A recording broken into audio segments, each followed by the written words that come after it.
What happens when a beloved country music superstar sits down with television's most controversial talk show panel, and everything goes terribly wrong? You won't believe what unfolds when Blake Shelton faces off against The View's most outspoken hosts in what became one of the most explosive confrontations in daytime television history. This isn't just another celebrity interview gone sideways. This is a masterclass in how quickly things can spiral completely out of control when egos clash and tempers flare. Before we get into this incredible story, make sure you hit that subscribe button and drop a comment below, because you're not going to believe what unfolds when these worlds collide in the most dramatic fashion possible. The morning started like any other at the View Studios in New York City. Blake Shelton, fresh off his latest album release and riding high on the success of his recent tour, was scheduled to appear on the show to discuss his music career and his life after leaving The Voice. What should have been a straightforward promotional appearance quickly devolved into something far more sinister, as the host seemed determined to turn what was meant to be entertainment into a political battlefield. From the moment Shelton walked onto the set, there was an unmistakable tension in the air. Joy Behar, known for her sharp tongue and political commentary, sat at the table with what could only be described as a predatory gleam in her eye. Whoopi Goldberg maintained her usual stern demeanor, while the other panelists seemed to sense that something volatile was brewing beneath the surface of their carefully orchestrated daytime television facade. The initial pleasantries were exchanged with forced smiles and hollow laughter. Shelton, dressed casually in jeans and a button-down shirt, appeared relaxed and ready to discuss his music. He spoke about his latest songs, his touring experiences, and shared a few lighthearted anecdotes about life on the road. The audience responded warmly to his down-to-earth charm and genuine personality, but it was clear that the hosts had a different agenda brewing beneath their professional veneer. "So Blake," Joy Behar began, her voice carrying an edge that immediately shifted the atmosphere in the studio, "you've been pretty vocal about your political views in the past. Given everything that's happening in this country right now, I'm curious about your thoughts on some of the more controversial issues we're facing." Her words hung in the air like a challenge, and Shelton's expression subtly changed as he realized this wasn't going to be the typical promotional chat he had expected. Shelton shifted slightly in his chair, his media-trained instincts kicking in as he attempted to navigate what was clearly becoming a minefield. "Well, Joy, I've always believed that music should bring people together rather than divide them. I try to keep my focus on entertaining folks and giving them something positive to connect with." His response was diplomatic, measured, and clearly designed to steer the conversation back to safer territory. But Behar wasn't having it. She leaned forward, her eyes narrowing with the intensity of someone who had found their target and wasn't about to let go. "That's a nice sentiment, Blake, but don't you think celebrities have a responsibility to use their platform to speak out about injustice? I mean, when you have millions of fans hanging on your every word, shouldn't you be more vocal about the issues that matter?" The tension in the studio was now palpable. Shelton's jaw tightened almost imperceptibly, and his hands clasped together in his lap. "I think everyone has the right to their own opinions, Joy. I'm not going to pretend to be an expert on every political issue just because I happen to sing songs for a living. I respect my fans enough to let them make up their own minds about these things." Whoopi Goldberg, who had been silent up to this point, suddenly jumped into the fray with the authority of someone who clearly felt she held the moral high ground. "But Blake, that's exactly the problem, isn't it? This idea that we can just stay neutral while people are suffering. Your silence on certain issues speaks volumes about where you really stand." The accusation hit like a lightning bolt, and Shelton's entire demeanor shifted. His relaxed posture straightened, and for the first time since sitting down, his famous charm began to crack around the edges. "I'm sorry, but I think you're making some pretty big assumptions about me based on what I haven't said, rather than what I have said. That doesn't seem particularly fair." The other panelists began to sense blood in the water. One of them chimed in with a question about Shelton's past social media posts, while another brought up comments he had allegedly made years earlier that had been taken out of context and twisted to fit a particular narrative. It was becoming clear that this wasn't an interview. It was an ambush, carefully orchestrated and executed with the precision of a military operation. Shelton's publicist, who had been standing off to the side of the set, began shifting nervously as she watched her client being systematically attacked by what was supposed to be a friendly morning talk show. The audience, initially excited to see their favorite country star, began to murmur uncomfortably as they witnessed what was unfolding before their eyes. "Look," Shelton said, his voice beginning to carry a warning tone that anyone familiar with his Oklahoma roots would recognize immediately. "I came here to talk about music and maybe share a laugh or two with your viewers. I didn't sign up to be lectured about my personal beliefs or have my character questioned based on your assumptions about who you think I am." But Joy Behar was relentless, her voice rising with each word as she pressed her attack. "Character. Blake, your character is exactly what we're talking about here. When you choose to remain silent while marginalized communities are under attack, when you refuse to use your platform to speak out against injustice, that tells us everything we need to know about your character." The studio audience fell completely silent now, the uncomfortable tension so thick it could be cut with a knife. Shelton's face flushed red, and his hands gripped the arms of his chair so tightly his knuckles went white. This was no longer about politics or social issues. This had become a personal attack on a man who had come on their show in good faith, expecting to promote his work and connect with fans. What happened next would set the stage for one of the most dramatic confrontations in daytime television history, as Blake Shelton reached his breaking point and the gloves finally came off. The breaking point came when Shelton finally pushed back, his Oklahoma drawl thickening with barely contained anger. "Now hold on just a damn minute," he said, his voice cutting through the studio like a blade. "You don't know the first thing about me, lady.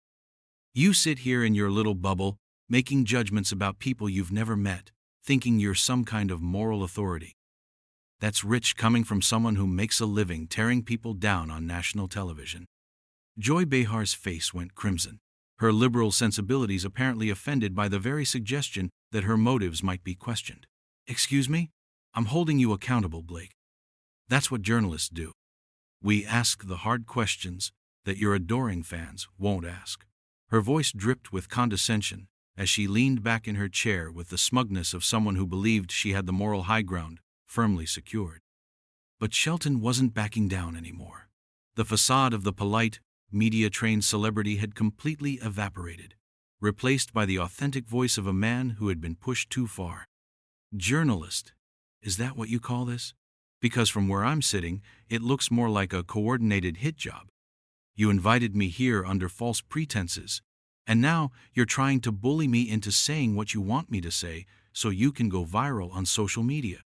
The accusation hit home, and the uncomfortable shifting among the panel members made it clear that Shelton had struck a nerve.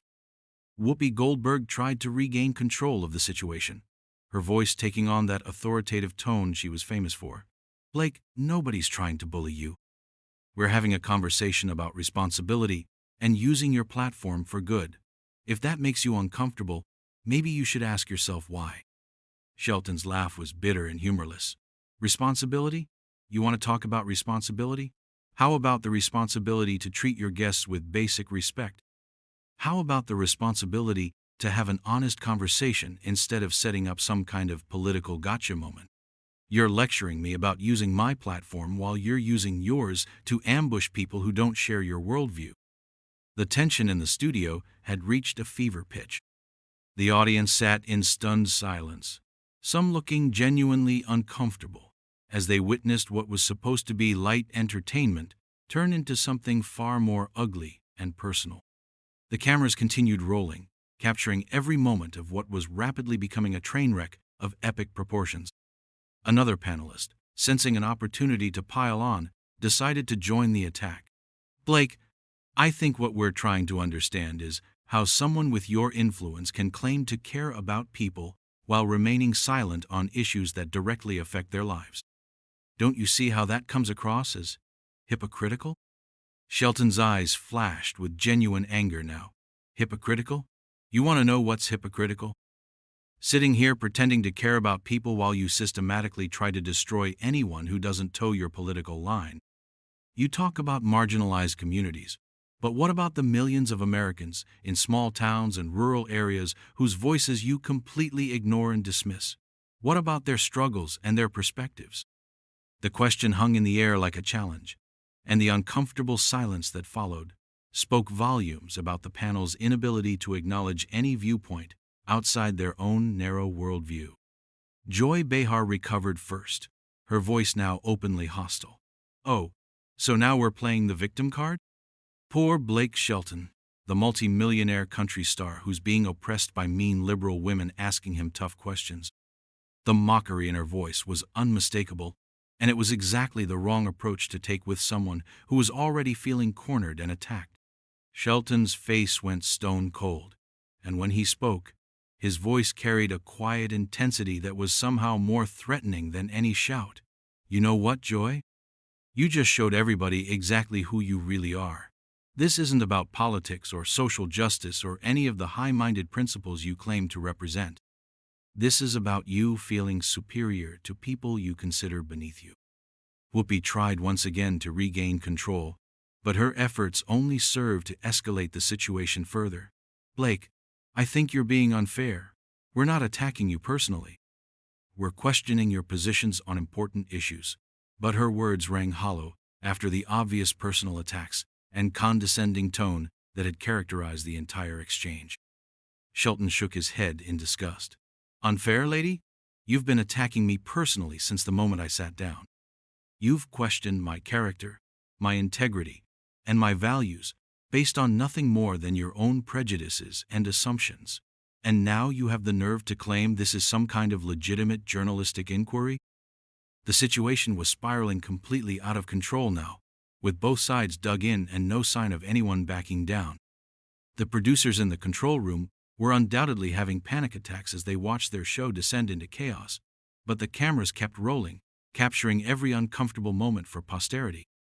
Another panelist made the mistake of trying to lecture Shelton about his privilege and his responsibility to be an ally, which only served to pour gasoline on an already raging fire.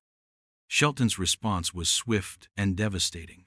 "Don't you dare lecture me about privilege while you sit there in your Manhattan studio, completely disconnected from the real world.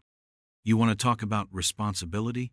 How about taking responsibility for the divisive rhetoric you spew every single day?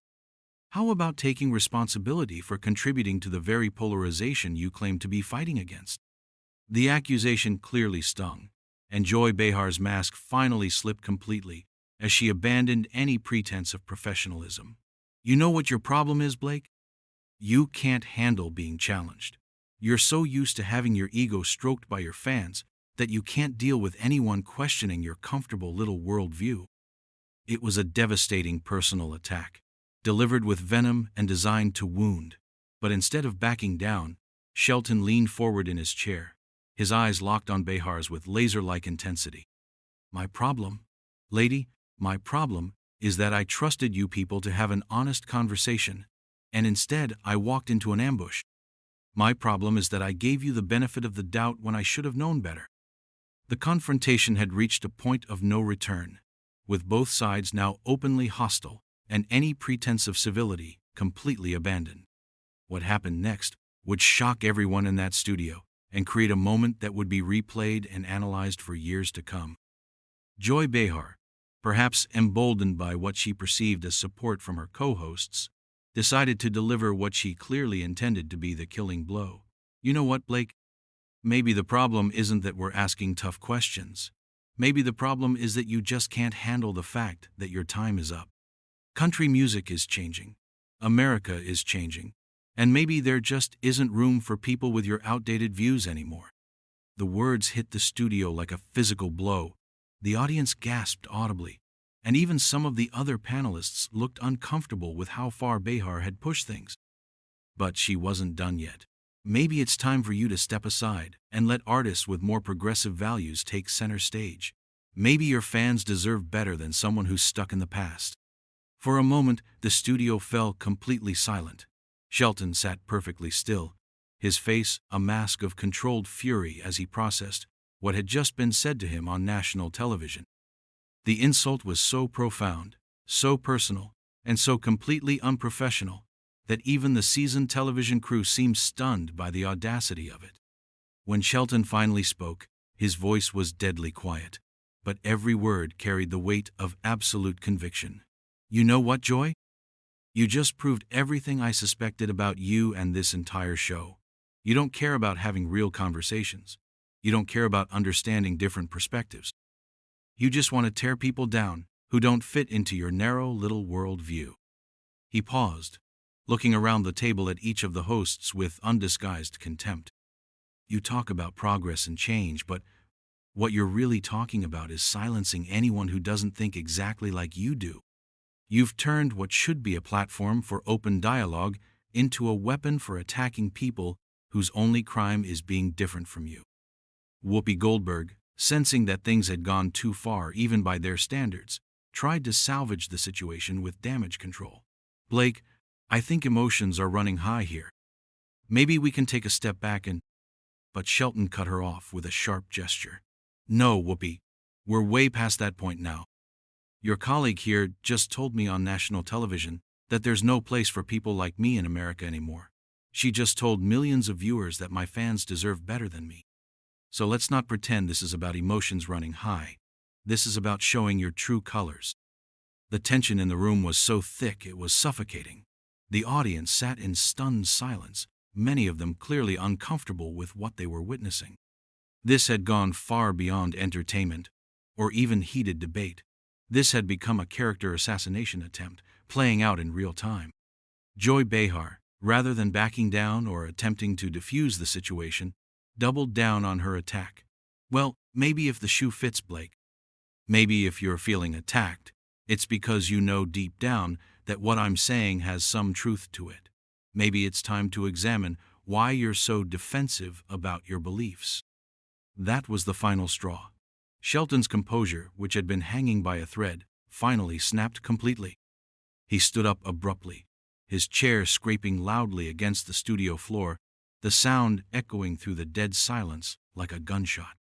"That's it," he said, his voice now carrying the full force of his anger. "I'm done with this circus.